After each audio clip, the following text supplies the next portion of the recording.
there's this kind of holy grail, which is not even that much money, really, of $10,000 a month. All these solopreneurs want to make $10,000 a month, $10,000 a month.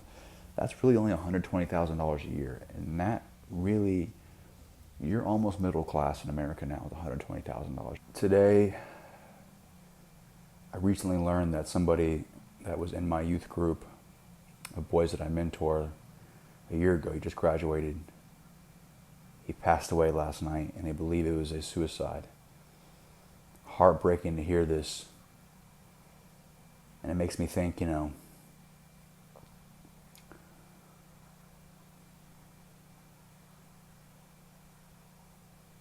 was there a way that I could have helped him more?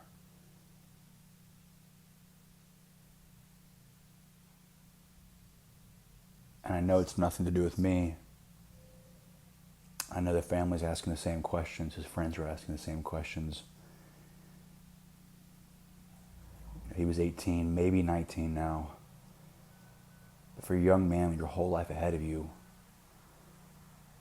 and I knew him for a year, and I wouldn't say he had, based on the time that I knew him, mental health issues, like truly mental,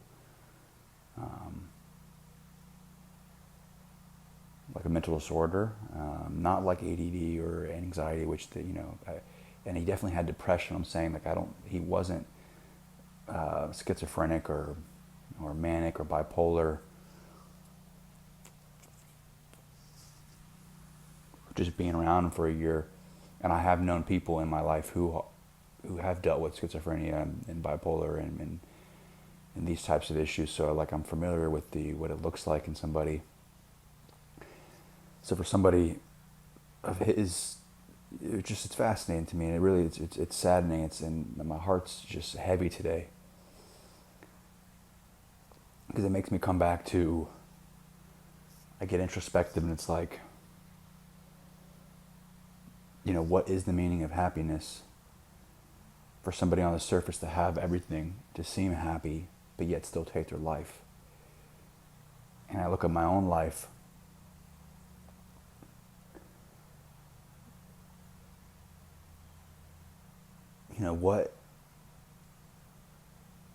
What is the end pursuit of all this? What's the point of working?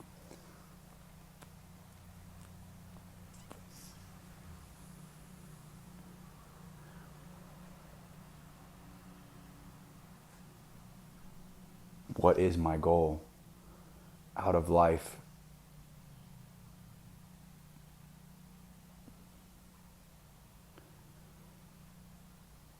The materialistic things don't matter. Having the cars, the houses, going on the expensive trips, it all doesn't matter at the end of the day. We all just want to be loved, seen, felt, appreciated. I think love is the key word. For this young man, I don't think he felt loved, because if he felt truly loved, would he have taken his life?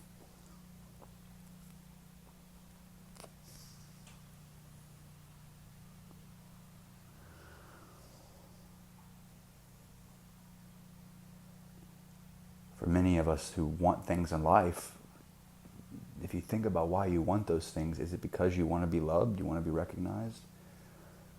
You want that car to get that person's attention. You want that outfit or that watch, that materialistic thing. You want to go on that vacation and post that photo for people to see you and for them maybe to love you, to be recognized, to be appreciated.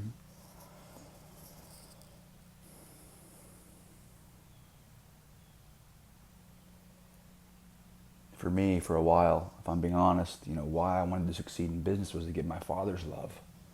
Even though I already got it and I already get it, there was just that unconscious, subconscious drive to want to impress him or get him to give me that, pat on the back, so to speak, and say, well done, son.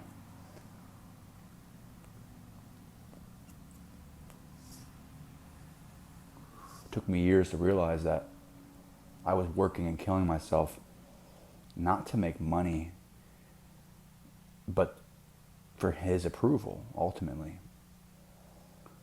And, I have a therapist, I have a mentor that I go to that's helped me see these things in myself and my own behaviors, but it's also came from my own self-inward reflection.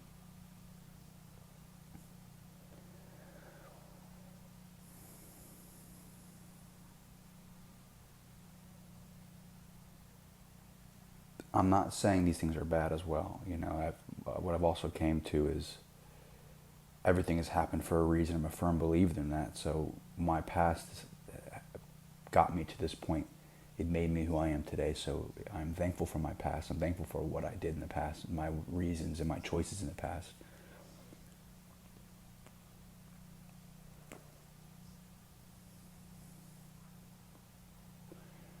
But now once you know that and you recognize it, you have to move forward and do something different. If you continue to do the same behaviors, then you're never learning from your choices. You're not learning from the experience of life. And I know now, biblically, my recognition and my appreciation comes from above. It doesn't need to come from a worldly human. And that strive to get that recognition from a worldly person, even if it is a family member, I believe it's okay to have that. It's just to recognize that and not let it control you. That's the key. Because if you never recognize it, then you're unconsciously living, and there's behaviors that you're not able to somewhat control, and you're not acting out of a conscious state.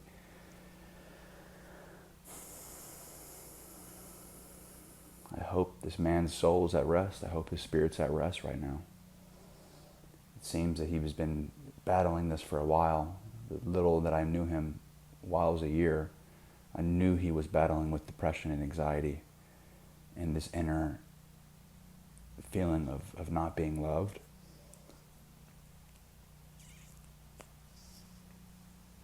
When you can analyze different parts of his life as they're a cry for attention, so to speak.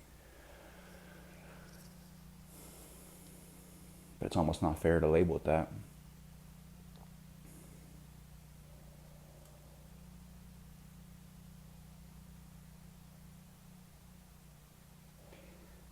This is a more somber, not as happy talk. I guess I'm more introspective today. Well, I know I am introspective today and a little sad. And what I keep coming back to today on Sunday in my quiet time, it's the whole chapter of Ecclesiastes, and everything is meaningless. I never quite got that, because they claim that the author of that book was also the author of Proverbs. And they believe it was King Solomon. And Proverbs is a lot of just good wisdom. You could argue it's not even biblical wisdom. It's just wise words. There's a lot of business advice. There's a lot of relationship advice, people advice, family advice. And advice is not even the right word, wisdom.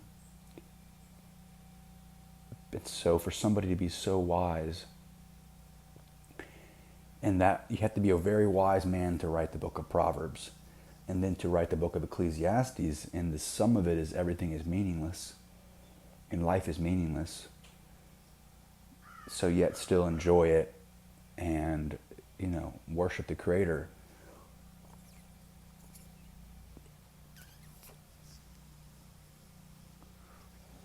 The same man who's saying, invest in 7 ventures and giving advice on investing and plowing your field and shepherding the resources given to you in Proverbs, he's also saying it's meaningless in Ecclesiastes, and riches are meaningless, and the pursuit is meaningless. But then in the same vein, he'll say, in your youth, enjoy it in your youth, enjoy the pursuit, enjoy your health, enjoy the riches. And it's fascinated me. And even today, so much more, it's like, is it all truly meaningless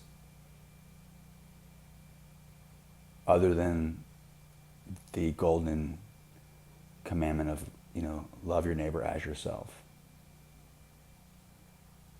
And getting and receiving that love, not only giving that love, but receiving that love.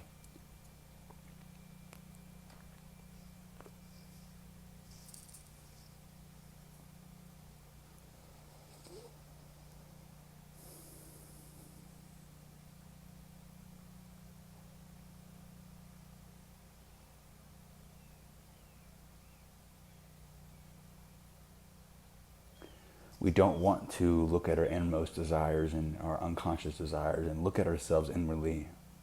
This world's constantly moving. It's constantly telling us to do 10 things at once. Even the verse in Proverbs, the invest in 7 ventures.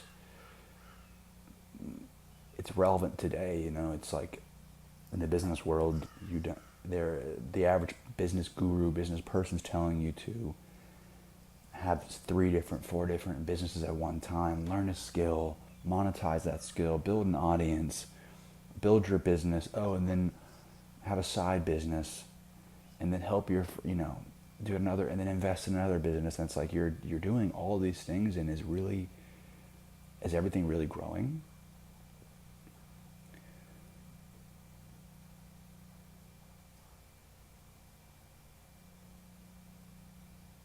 And then what is our motivation for wanting to do these 10 things at one time?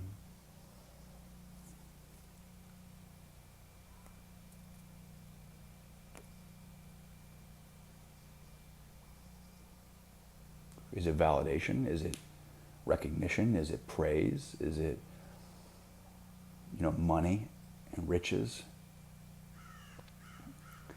Money's not bad, and they say, money can bring a lot of good, but it's the love of money is the root of evil. It's not money is the evil, but it's the love of it. Is money your God, your idol that's driving you? It's causing you to miss the little moments of life. It's causing you to miss the enjoyment of today. It's causing you to not look inward and reflect and look at who you are spiritually and mentally, not just your physical self, and trying to surround yourself and clothe yourself with materialistic things that you think might give you joy. Because we all know the wealthier you get, and once you have money and you start dabbling in things of the world, you realize it doesn't bring any joy. The new car that new car smell fades very quickly. This new shoe smell fades very quickly. And it's never satisfied, that hunger inside. The only thing that does satisfy that is that union with the divine, as well as love from your family and friends. And I know it's tough to hear and it's tough to say, because not everybody has love even from one person. If you have a person that loves you and cares about you, you're blessed to have that one person, whether it's a grandmother, an aunt, an uncle, a mother, a father, a brother, a sister, a cousin, a spouse, a boyfriend, a girlfriend. I know many people who do not have family in their lives, but they have friends that care about them. Or vice versa, they don't have friends in their lives that care about them, they have family close to them. And we sometimes overlook that family because we're used to it, and we don't really appreciate the love they truly give us.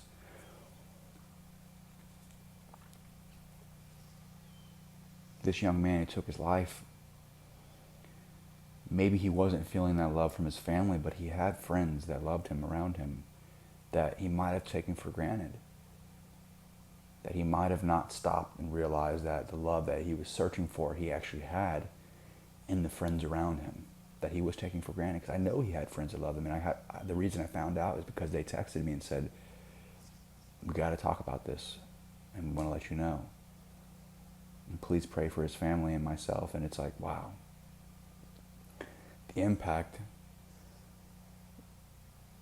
that you have on people, whether you're the friend or you're the family member, I don't think we realize it. We don't sit enough even in that own, that truth in itself of like, when we give that love, we might be that person for somebody. And we take that for granted. Do you truly stop and realize that your compassion and love is sustaining somebody, keeping somebody alive.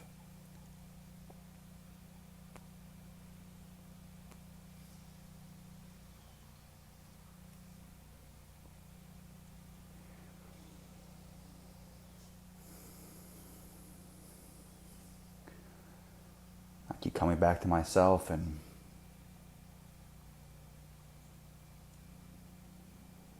just sold my business. I'm able to buy myself time, because ultimately wealth buys you time. The older you get, the more you realize it's not materialistic things you want, it's time. It's time to take a Saturday for yourself or a Monday to yourself and not have to worry about working that day. You can actually enjoy the day and do what you would like to do in that day and spend it with who you'd like to spend it with, for example, your family, and enjoy that time with your family so much more because you're not worrying about trying to do something with work. But it's like I have this itch to get right back into it. I have talked about on my socials, I've been using AI to build a tool that could possibly be its own company. I've talked to VCs. The week I sold my company, I had 2 conversations with the VCs the week after about possibly launching another company. I mean, within a week after selling my company.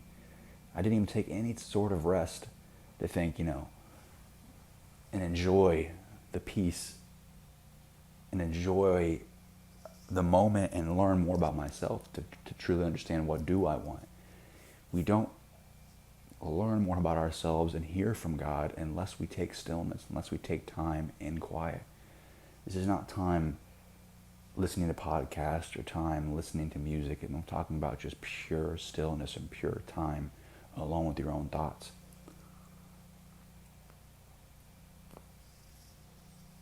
Now that I'm realizing this, of course, I've been taking this time recently.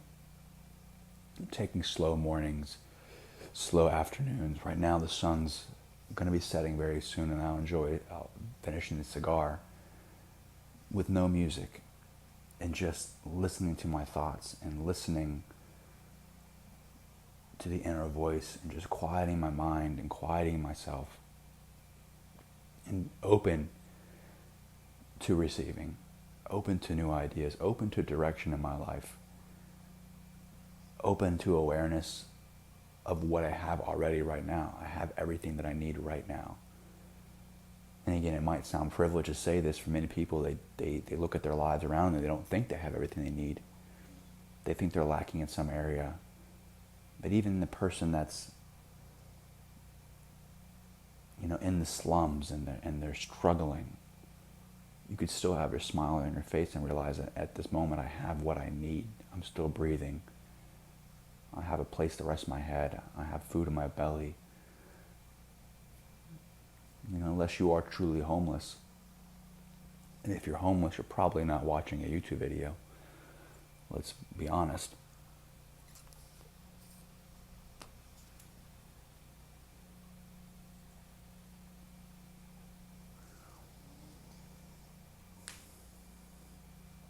Why do I want to start all these companies? I have all these ideas in my head. Is it because I want to get validation, recognition? I don't think so.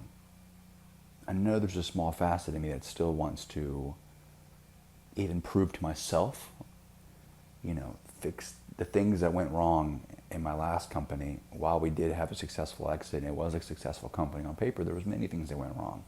Like I talked about in the last video, growing from 3 employees in the beginning, 4, to 700 employees worldwide. I mean, we had employees across the world globally. A lot of problems come into play, and things weren't done the best way. But again, it was our first time doing this, our first time building a company to this scale, my first time being a part of that ride and that journey, and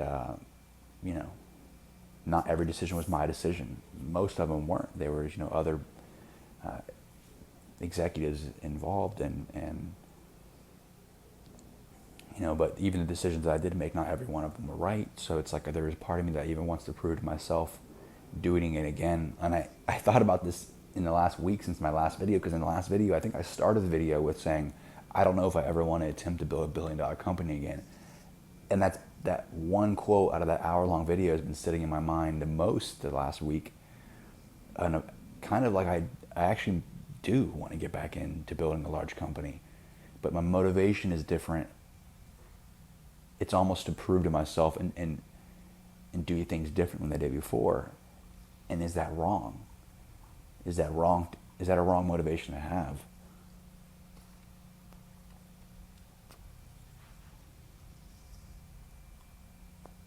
That's what I've been thinking about today. Is that a wrong motivation? Because another motivation in that is social media is big right now, and these solopreneur, the do it yourself and have a business and have passive income and start something and launch a tool, especially in the tech space, launch a tool, build it yourself, get no help, market it yourself, and then get a little bit of revenue and then live, and have, and there's this kind of holy grail, which is not even that much money, really, of $10,000 a month. All these solopreneurs want to make $10,000 a month, $10,000 a month.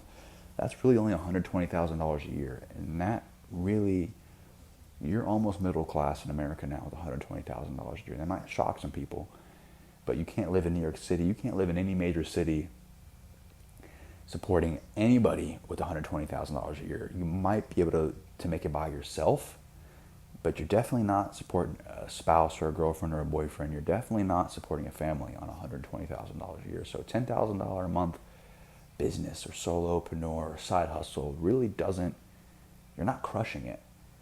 And it takes a lot of work to get to even to 10,000. And what I found is part of the enjoyment of business is not doing it yourself. It's doing it with other people. It's building a team. It's working with people. Whether you're an introvert or an extrovert, like, we crave community. We crave connection at a human level. One of the biggest things that we realized during COVID was that taking away connection as a human, we suffer. We don't want to be locked in our rooms all day, in our homes all day. We crave connections with people. And I think we're seeing a resurgence of this. And one of my predictions is the future of business will be built around human experience, connecting humans together. And now there's ways with technology to connect. And I think this VR, AR world will be very interesting if done. There'll be interesting ways that will be used to connect people and make real connections and connect people to brands. And the brands that build community, we're already seeing this online. A lot of these social media brands that focus on community first are doing better than the ones that are just caring about themselves and producing content for their own sake. But the ones that are building community and using events and trying to actually foster connection, they're the ones that are going to continue to grow and continue to thrive in this post-COVID environment.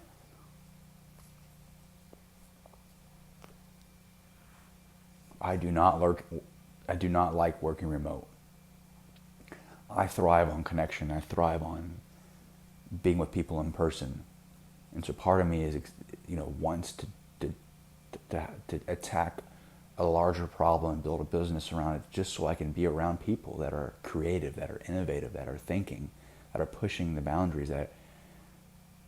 Because again, I come back to business is an act of creation, and at its core, if we're made in the eyes and image of the creator, capital C creator, and all of these creators on social media, you call yourself a creator because we really inherently want to create something in this earth.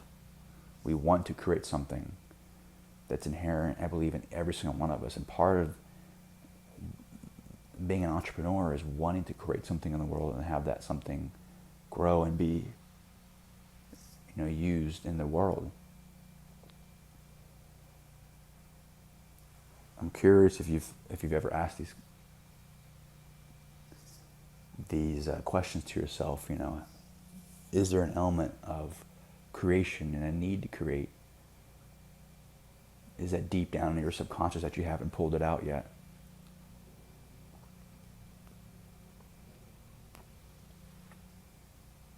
Is your why, is your need, is your motivator in life something very materialistic?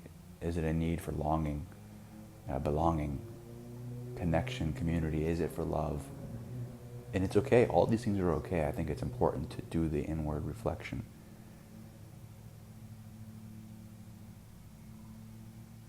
I'll end it with the conversation, the topic of time. Talking with one of the guys that I mentor this week, I kept coming back to the theme of time and wanting to do a lot of things, but time is holding him back. And ultimately, all we have is time on this earth. We don't take anything with us, and all we're given is time and the choice of how to use our time. And we do actually have more time than you think. The average person spends how many hours a day on social media, not even on their phone? I would predict and guess it's 6 hours of the average of social media a day, not including just regular phone time of music and text messages and phone calls. I average 3 hours a day total on my phone, and I'm not even proud of. I actually read somewhere that 3 hours a day of social media, or think about 3 hours a day period on your phone, is like 3 hours a day on social media is 9 years of your life. Which, I don't know how they're doing that math, but if that's even remotely close, even if it's 3 years of your life, it's a third of that. Do you want to give up 3 years of your life by staring at your phone for 3 hours a day?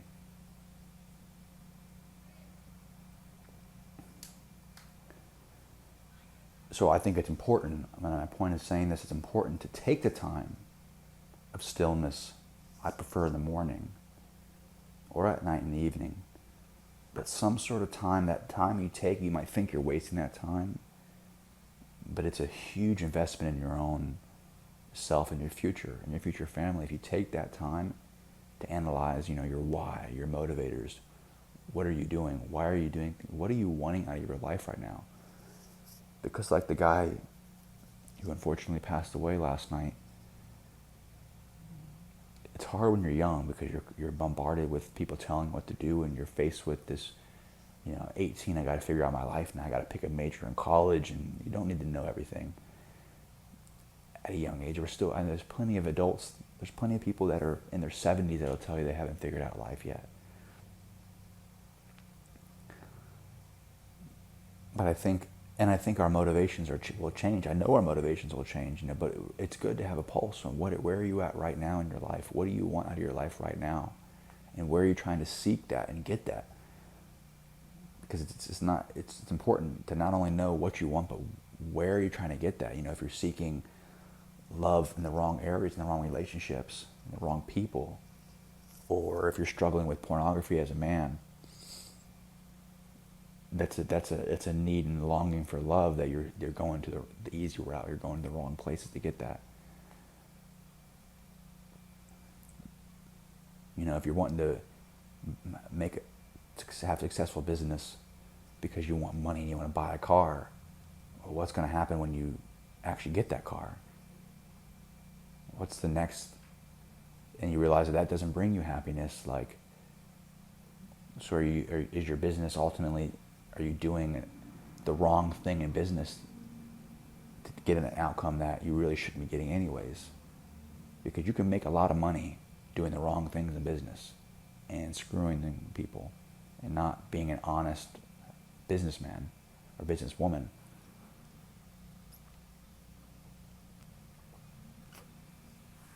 So my encouragement, my challenge for you this week, take a little bit of quiet time, of stillness. No music, no podcast. I personally, my morning walk, I have 2 dogs. They need to be walked every morning. They need to use the restroom. And I don't listen to podcasts. I don't listen to music. I don't even turn my phone on until I'm done with my walk and I'm done with my quiet time. And I walk them for about 25, 30 minutes. Sometimes 45 minutes. And if I'm really feeling it and I get out there earlier and it's not too hot, and the sun's rising, I'll walk about an hour. So 30 minutes to an hour of just in a walk, quiet in nature. You're outside, getting that morning sun, and you're in tune, and you're connected to yourself and your thoughts. That's when you can hear. That's when you can hear a little more of your unconscious, what you want out of today, what you want out of your life. What is God trying to tell you in that moment? I recommend the morning because at nighttime, you don't have the energy. I give the analogy a lot of times of if you're investing in yourself, in building a relationship with somebody, just use the analogy of a girlfriend or a boyfriend or a spouse, significant other. If you want to build a relationship with that person, are you only going to give them the last little bit of your energy at the very end of the day? When you're exhausted and you're tired, do they feel and do they know that you care about them when you're doing that? Or do you want to give them the best part of your energy, the beginning part of your day? Do you wake up texting them good morning? Do you wake up thinking about them, talking to them if you live with them? You know, I think you do. And so the same with your own self. Take the beginning part of your day and invest and spend that time with yourself, and also with your relationship with God and the divine and creator of this world. Give them the first part of your day, because that's when you have the most energy. You're clear-headed in the morning, and that's when you get the greatest amount of investment and the greatest clarity. And I still end the day with introspective thoughts and quiet time, and I like to read before I go to bed, and I'm praying before bed. But the morning time is very powerful, so I want to challenge you to take a little bit of time this morning. Try every single day, 7 days, because I have another video next Sunday. Every day, try to get at least 15 minutes in the morning with no phone. Don't even turn it on. Don't even look at your phone. That's key. Don't, because we can get into the neuroscience behind all of this, but there's a certain brain state that you're in the first hour that you're awake in the morning. That's, you get first hour of the day as well as when you're meditating or in prayer. And they've shown that technology, looking at your phone, actually can pull you out of it very quickly and put you into the next state, which is like your waking state and your fight or flight state, and the state that we're in typically most of the day that helps us get things done. But that meditative state's very important. It's when you're most in tune with your subconscious.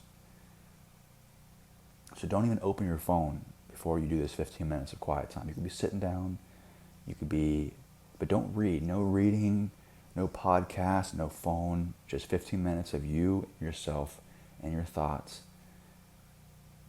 And you can ask yourself some questions.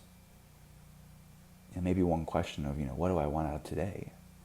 What do I want out of this week? And besides the what, the why. Why do I want that today? Why do I want that this week? Why did I do that yesterday? Look at the what and the why. Spend some time on the why. And I'm curious